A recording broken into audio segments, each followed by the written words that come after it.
I watched a debate in Reason magazine, and I must say that I will link it in the underbar so that you can go and watch it. And I would tell you that if you too watch it, but it's an hour and a half, and that's kind of hard for most people to actually do. But um, Stefan Kessela debated law professor Richard Epstein, and I must say that I disagree very strongly, with Richard Epstein, and I agree with Stefan Kinsella in this debate. But I will say that as a person voting in that direction, that I've reached the similar conclusion to Mr. Stefan Kinsella, for reasons that are completely different than Kinsella, in that I am not personally a libertarian. I'm more of a progressive that is calling for basically, the same thing, abolishing the patent system. I would I would argue that, you know, I have watched under our society us and the Supreme Court basically abolish all protections against campaign finance, and campaign finance laws have been abolished in the Citizens United versus Citizens United versus the FEC, and the McClutchan rulings, and really indeed all the way back to Buckley v. Vallejo. We have seen court case after court case after court case of the courts establishing basically the rights of corporations and others to do as they see fit with their money, and influencing politicians, and as such, which would grant any patent holder and person the ability to use the money that they gain from this privilege to influence power.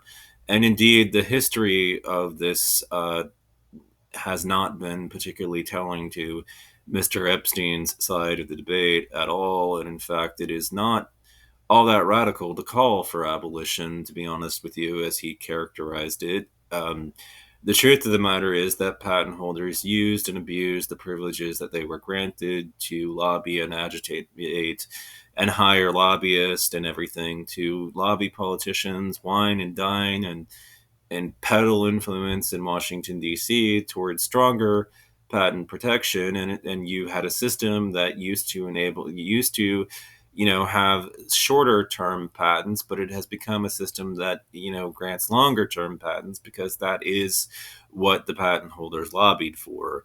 The history is now one of patent holders lobbying for stronger protections, which means that it's human nature to do exactly this if you are granted a monopoly by the United States that impinges on people's freedom to tinker and improve your product, and everything. He characterized us as basically trying to say that that granting somebody the right over their own land means that they've restricted other people from entering that land themselves, which is a bit of a straw man of my own position of this. It's obviously an absurd position that is easier to debate against.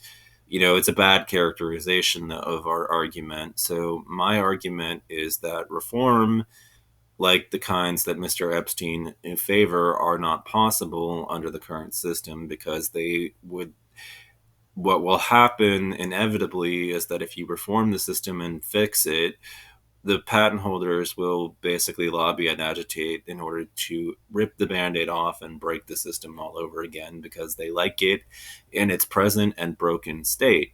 They want it to be this way. They don't see the problems with the system. They don't believe the problems that we basically agree exist under the system, like patent trolling, are problems at all.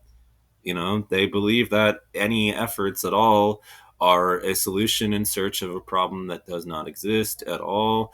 And the truth of the matter is that there are severe problems under the patent system. It is severely broken at this point.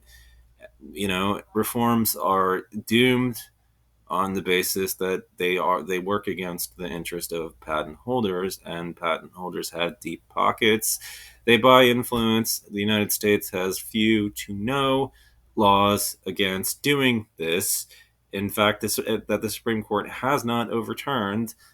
You know, so you now have a system where if you fix and do as Epstein and his friends want you to do and mend the system rather than end it, you will end up right back here in a circular manner towards, the same debate over patent abolishment versus mending the system.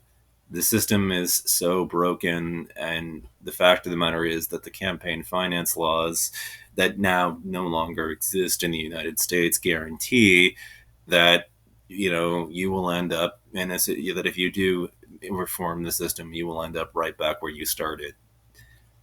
So the truth of the matter is that there is no solution short of revolution. The radicals are right. You should abolish the system.